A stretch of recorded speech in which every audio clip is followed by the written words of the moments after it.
delegating does not mean losing control. It actually means that you're stepping into leadership. You're able to set expectations and provide feedback for people, which is really a beautiful place to be. I'm Bonnie Christine, and this is where all things creativity, design, business, and marketing unite.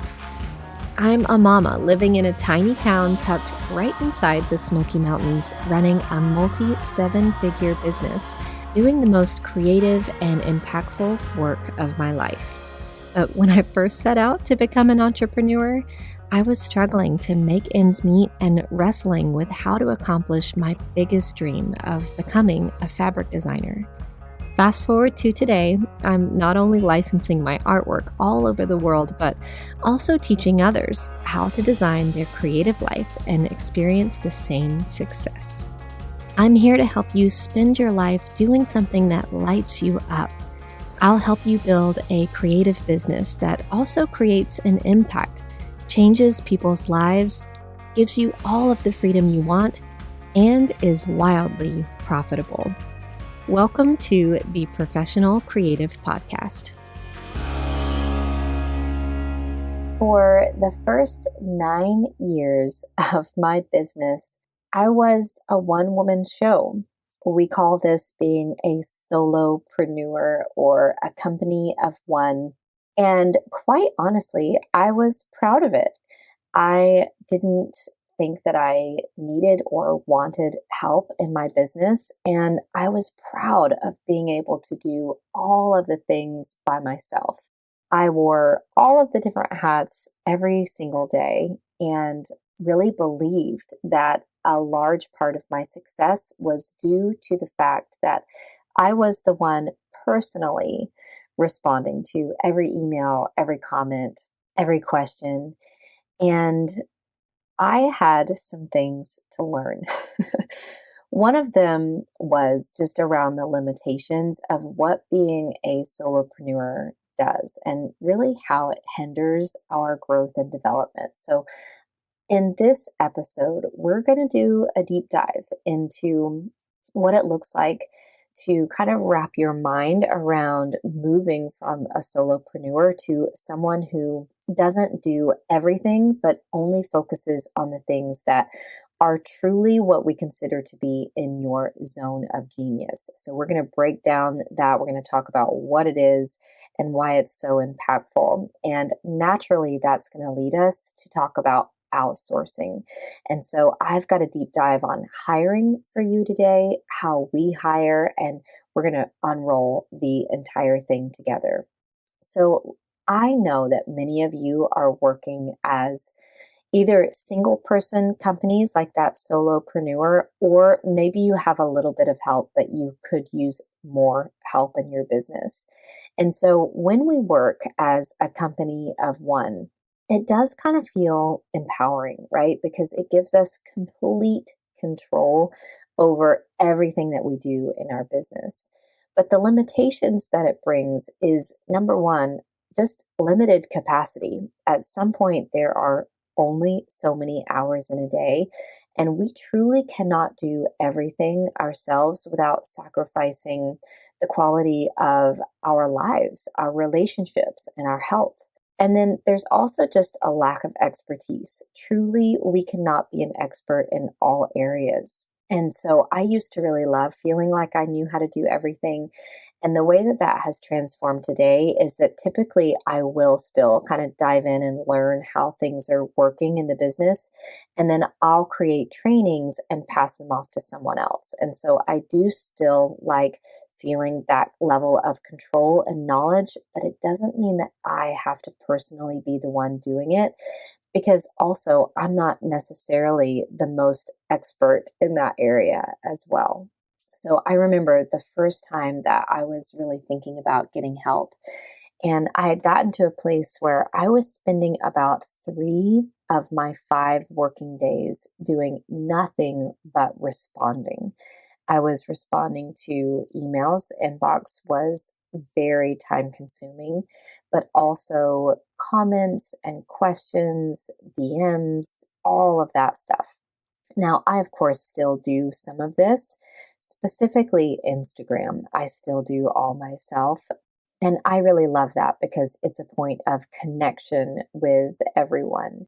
But I finally realized that I could either do this and do nothing but respond to the people that I had brought into my, circle, or I could get some help and have other people help me respond to, everything that was happening in the business, and therefore free up time to impact more people, to create more of the thing that was working and potentially reach greater heights, and also serve the people who are in my audience even better as well. Because honestly, I needed to get out of my inbox so that I could create more education and more content for the people, not only in my communities, but outside as well. So there was a real turning point and mindset shift.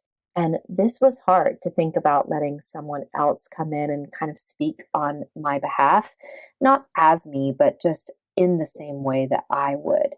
I very much felt like I had a certain way of taking care of my people, and I wasn't sure that anyone else would be able to do it up to my standards.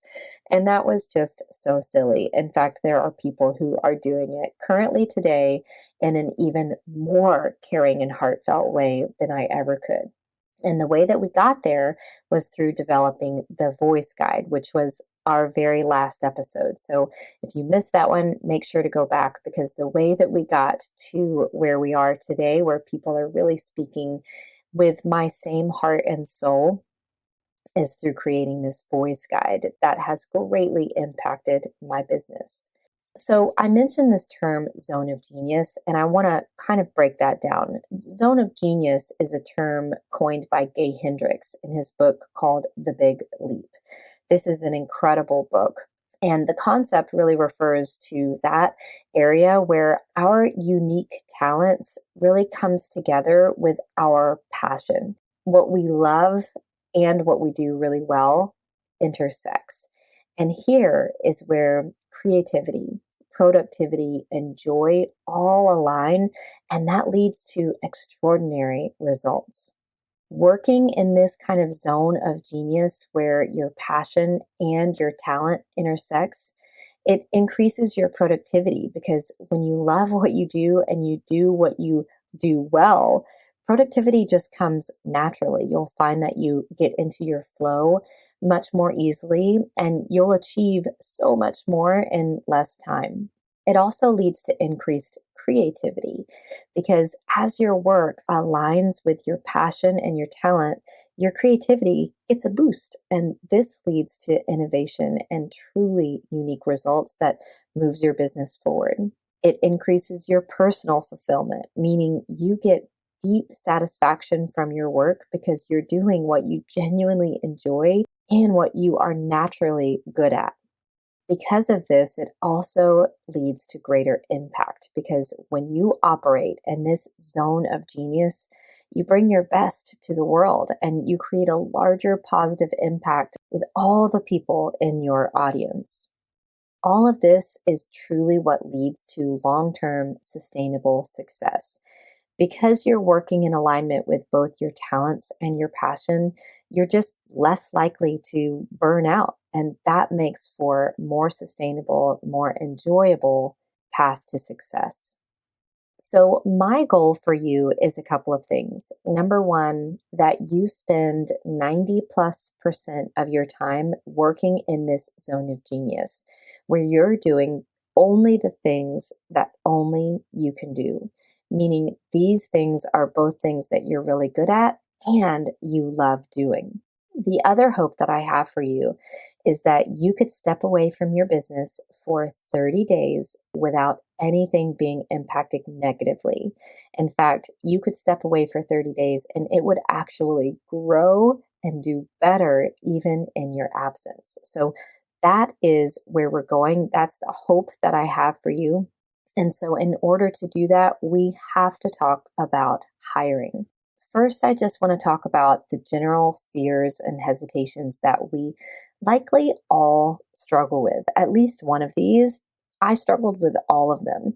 So the first one is just the cost, right? The fear that the cost of hiring will outweigh the benefits. We're not sure that we can afford it. We're not sure that the business can afford it. We don't trust the business to be consistent enough to afford help. And that includes things like salary and hourly wages, but also the cost of time for finding someone, hiring them, training, and, potentially all of that is involved with that as well.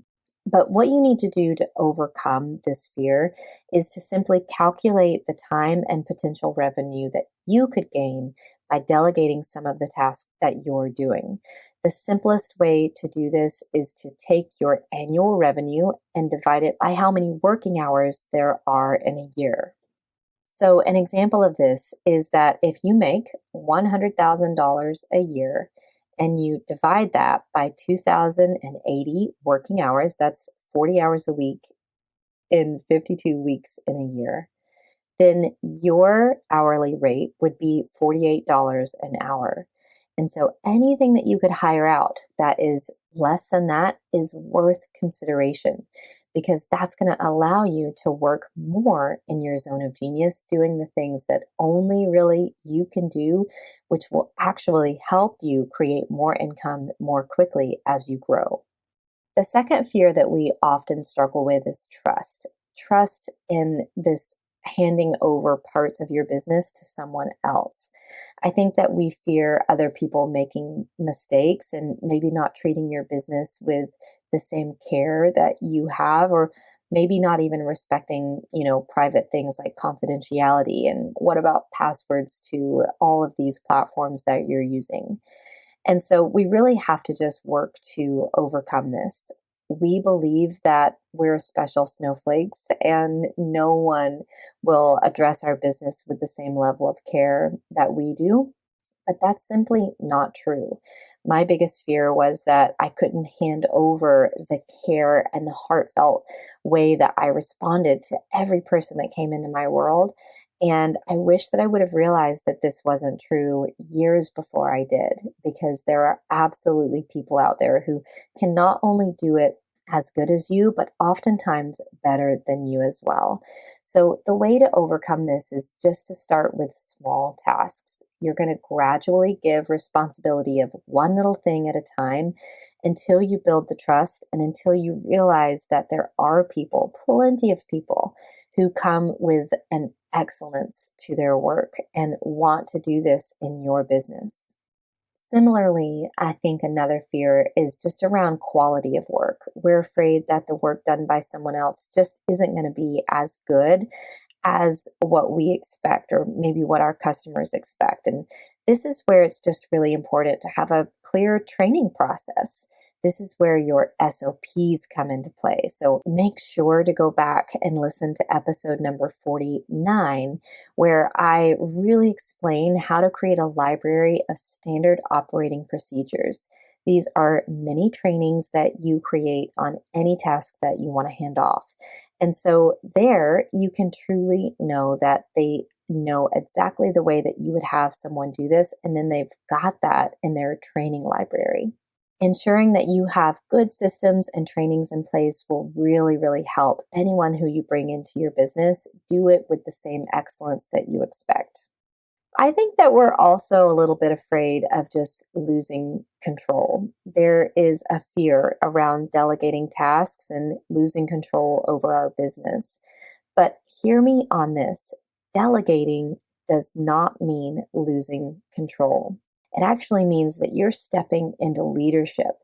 You're able to set expectations and provide feedback for people, which is really a beautiful place to be. And you'll be able to check in on delegated work, but being able to delegate and delegate well is a true sign of a good leader.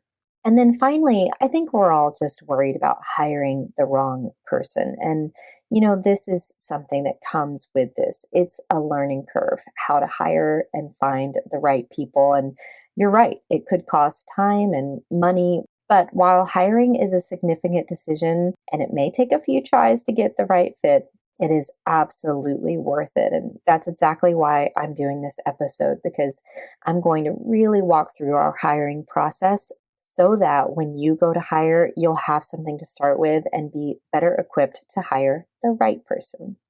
But before we get to that, if you're not sure, let's just talk about some signs and indications that it might be time to bring someone else into your business. There are a couple of symptoms that you need to look for. The first is overwhelm. If you're feeling overwhelmed by just your general workload on a regular basis, it's absolutely time to think about bringing someone in to help you with some of those.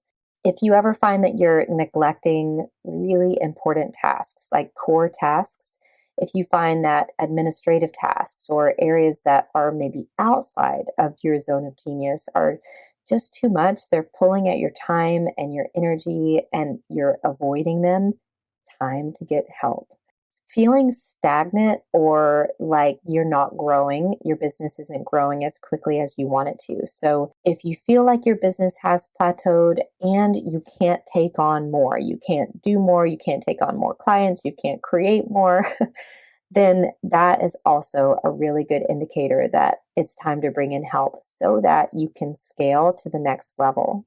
If you find that you're not having any time for strategy, I have felt this so many times before, like I don't even have time to think about my business because I'm working in my business too much. And so if you're so caught up in the day-to-day running of your business that you don't even have time to plan something for the future or step into that visionary role or have what we call a super thinking session, that's a good indicator that it's time to get some help as well.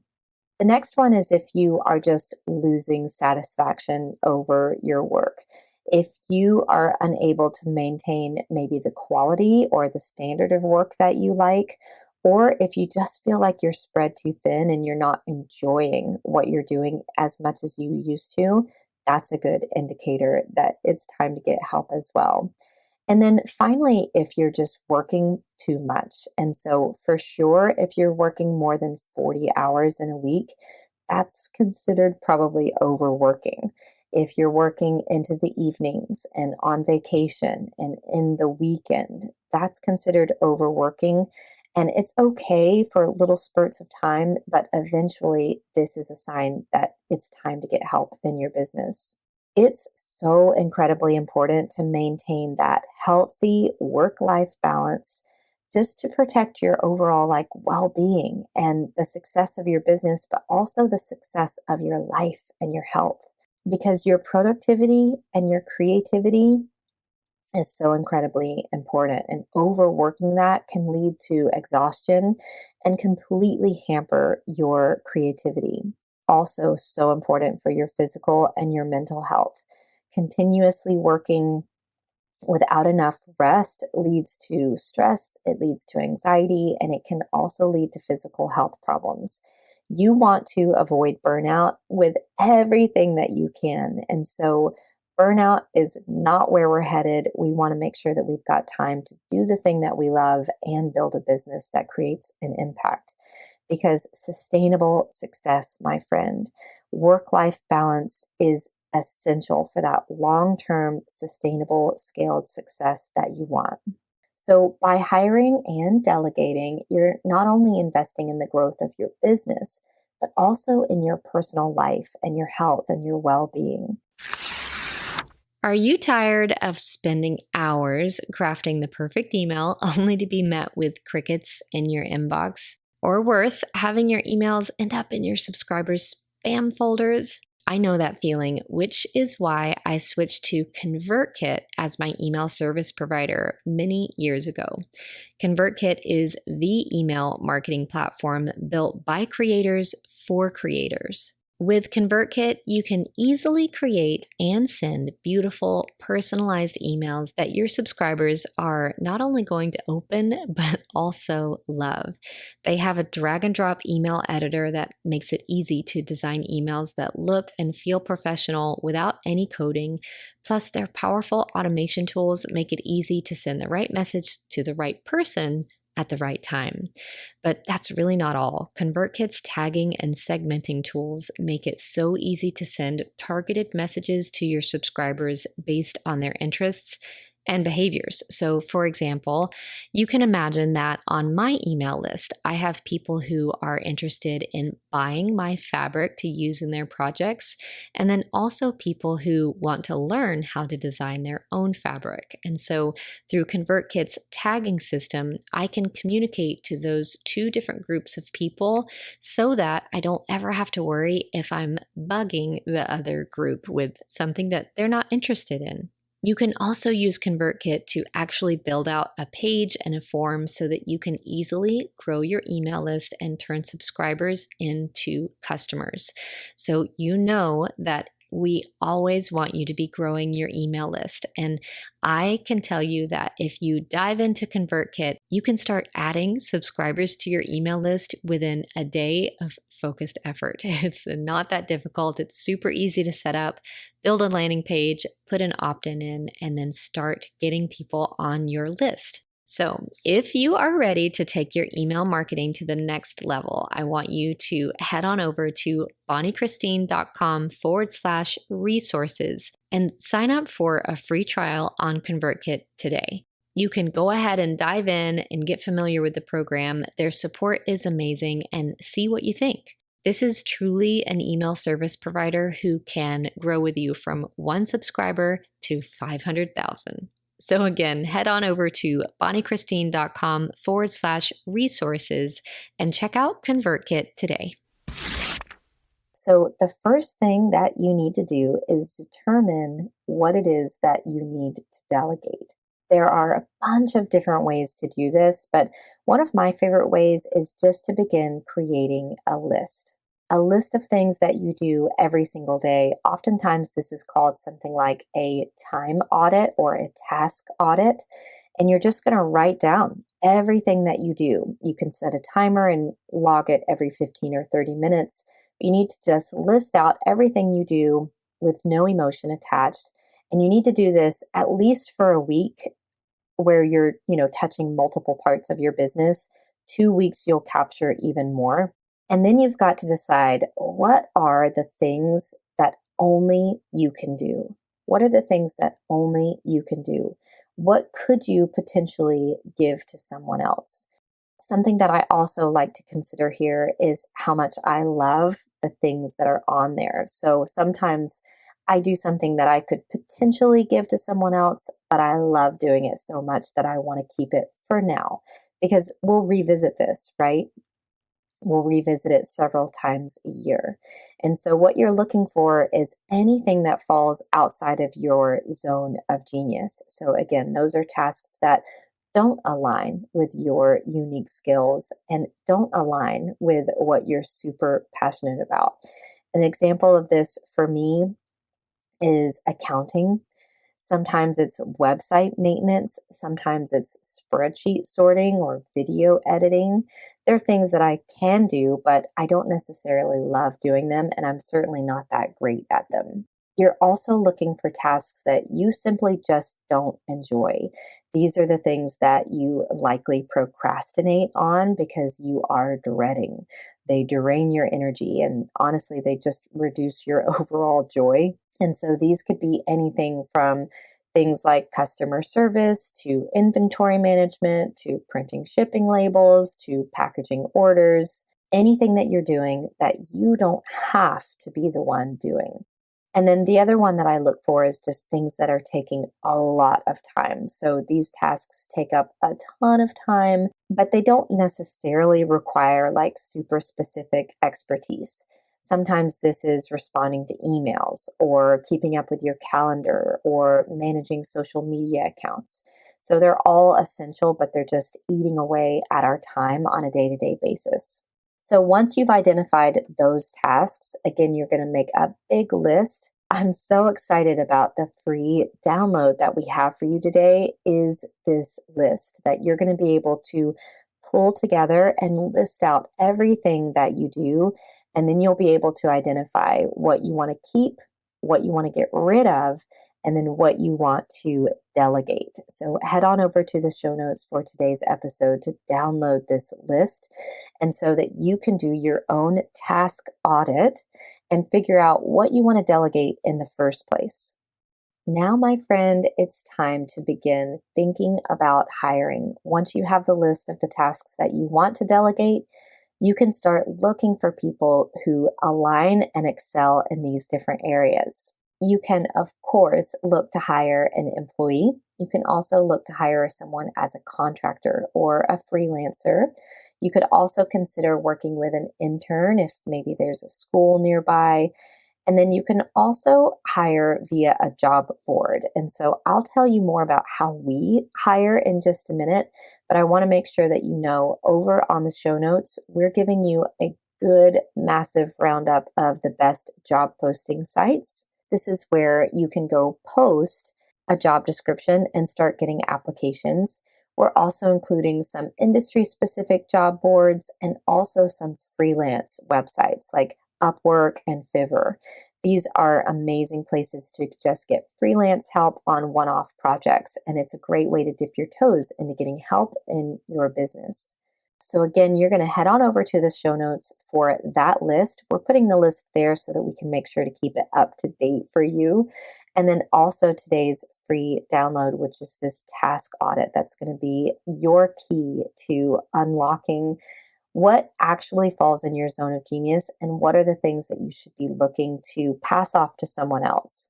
So with that, I want to go into our 3-phase hiring process. I think that we've really nailed something with our hiring process because my team is full of incredible A-team players. We are super close. We're friends. We feel like family, but also really incredibly impactful, powerful women doing the best work of our lives together. And so it is a real honor to come alongside these women and work every single day. And so I want to show you what we do, how I have found these people, how do I hire them, what does that process look like? So we do a 3-phase process. All of this starts with a solid understanding of the actual job. And so we want role responsibilities to be really outlined clearly.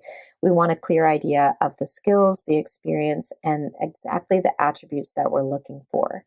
And so this really just means pulling together a job description. There's so many different resources online that can help you do this as well.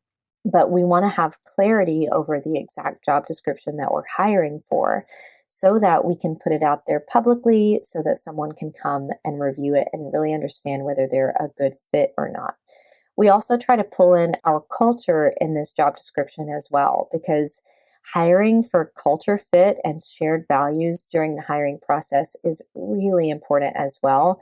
You need to look for candidates who really do align with your company's mission, your values, and the culture that you're trying to set on the team.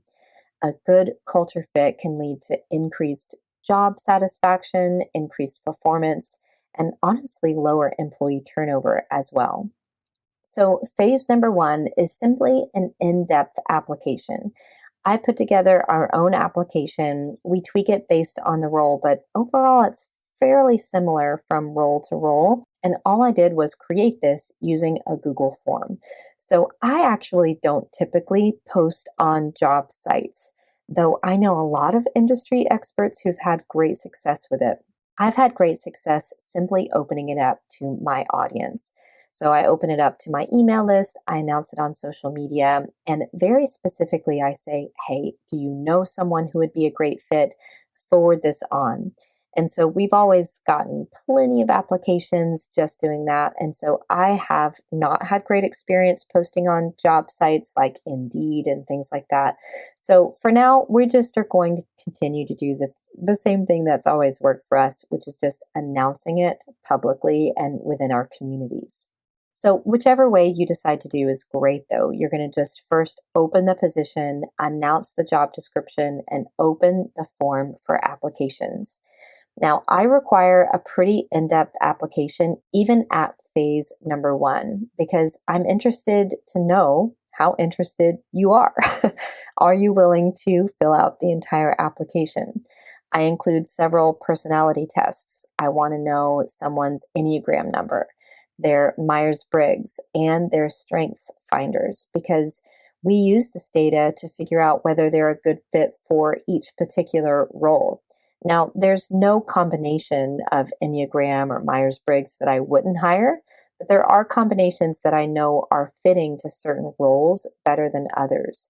And so what I would say to you is don't have them do a personality test just for the sake of doing a personality test. I would really make sure to just have the ones that you personally know the most about so that they can help inform your decision. They provide really incredible insight into someone's work style, what motivates them, what their strengths are. And it's been really helpful to just make sure that we match that with the perfect role inside the company. Another thing I do is I require at phase 1 a 3-minute video, basically just sharing with us who you are and why you think you're a great fit for this company. Now, that's all I do. I say a 3-minute video. And so something that I do pretty intentionally is not give them strict instructions on how to upload it, because honestly, I need to know that you know how to put a 3-minute video on the internet and give me a link to it. That tells me a lot about your tech savviness, right? We're also a virtual team, and I pull team members into videos for our community and our audience all the time.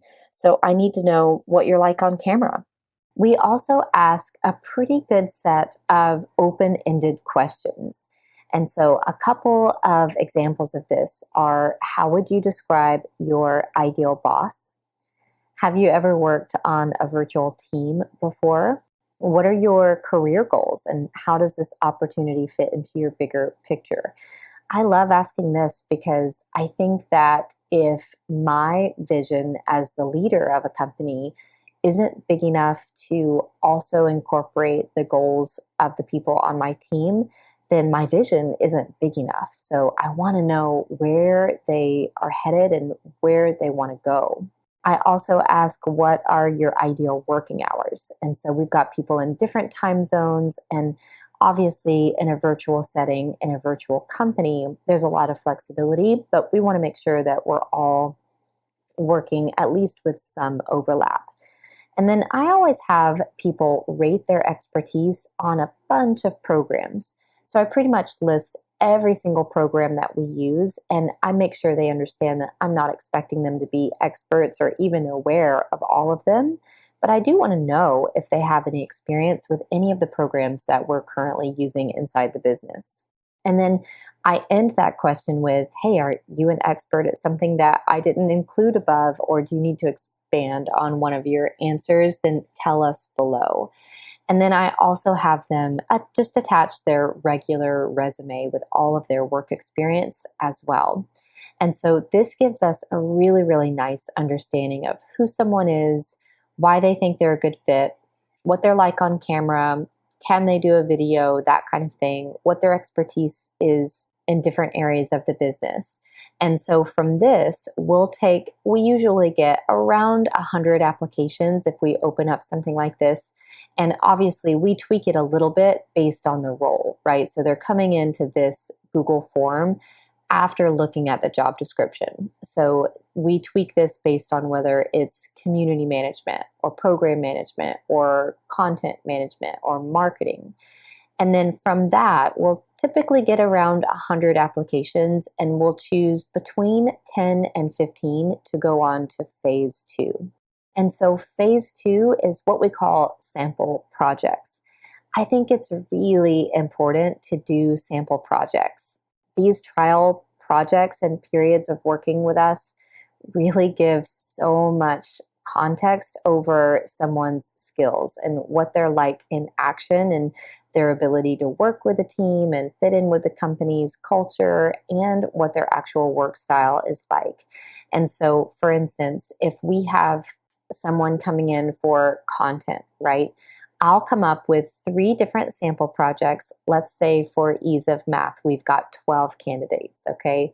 So we have 12 candidates. I'll do 3 different sample projects, and we'll put 4 people in each project. Now, this is key because we want to be able to see how people's work looks up against other people's work, but I also don't necessarily need 12 people to do the same exact project.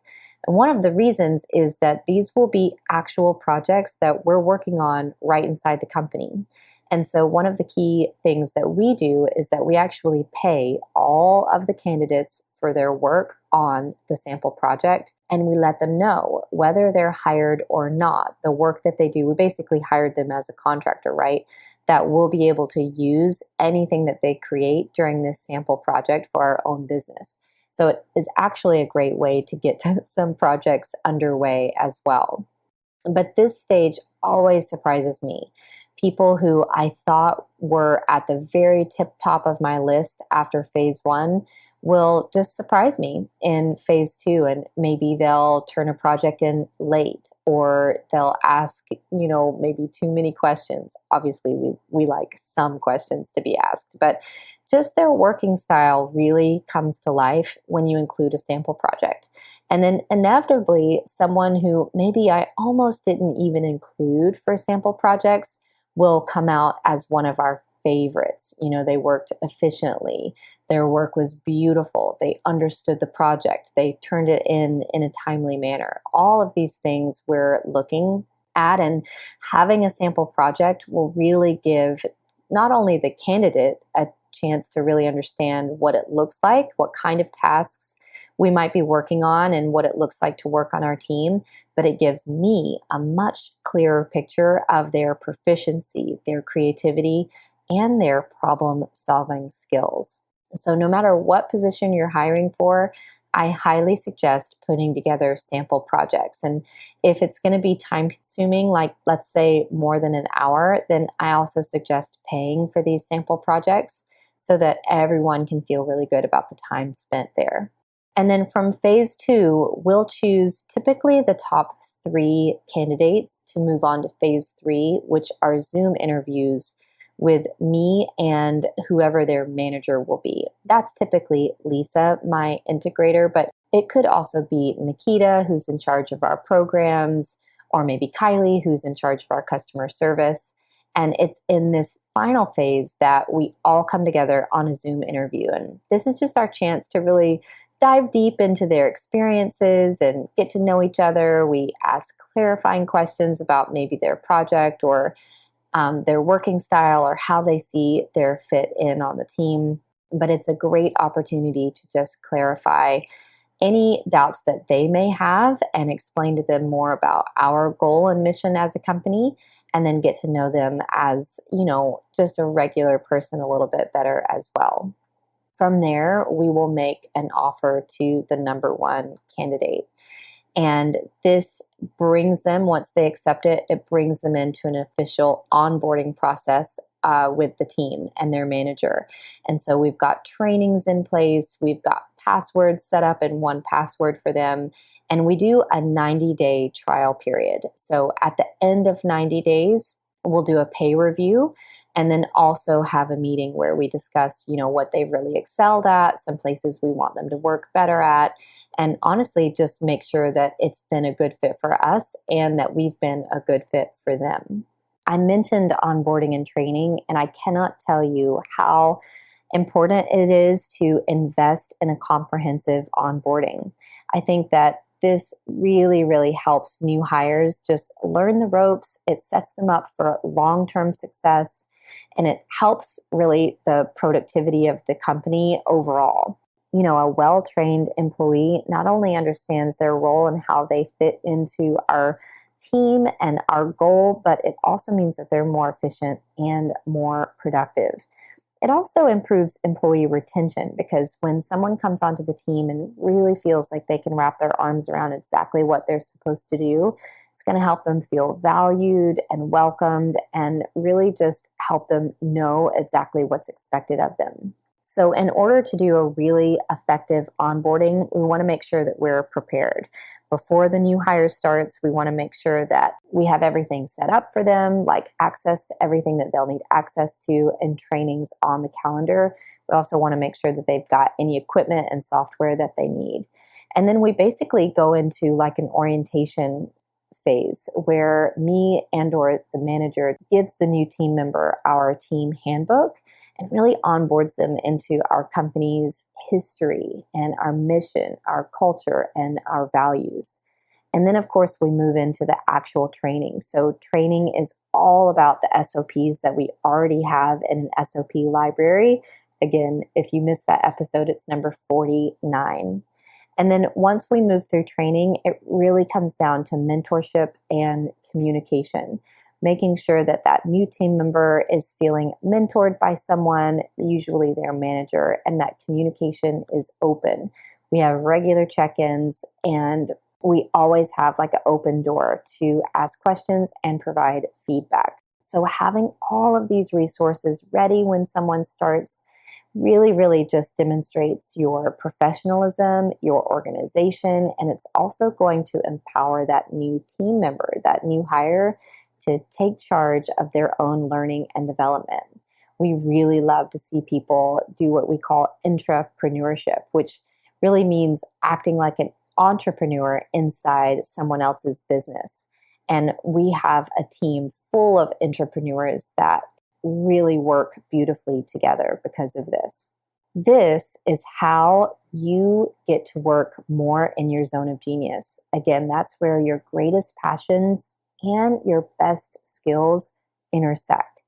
It's that work that you excel at and you enjoy the most, and it's the greatest contribution that you can make to your business, which means that it's also what propels your business to grow quicker and find more success.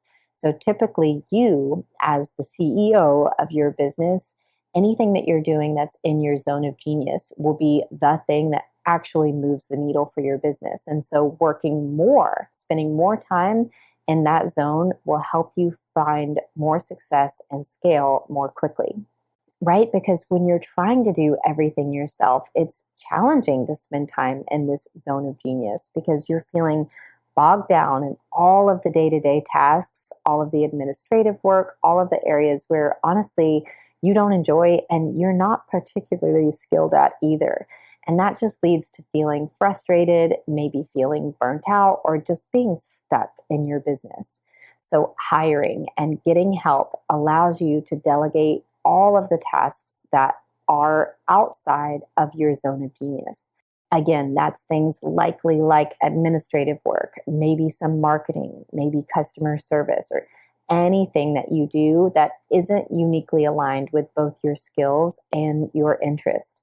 So delegating these tasks allows you to focus more on the work that you love and that you're good at.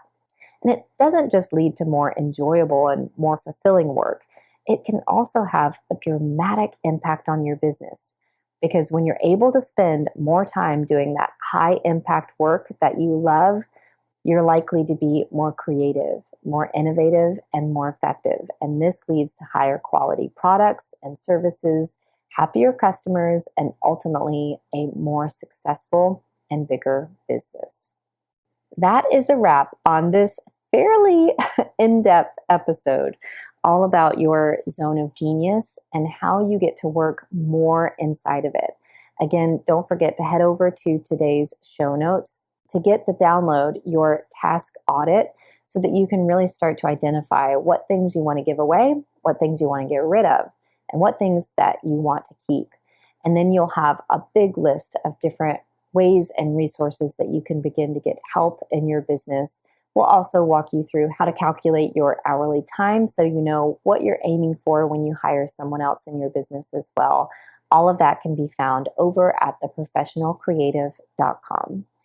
Thank you all for tuning in to today's episode. Remember, my goal for you is that you love what you do, that you have freedom in your business, that you can do the things that you really enjoy, and you can also have a wildly successful business. Create the beauty that you want to see come alive in the world. And remember, there's room for you. I'll see you next time. Bye for now.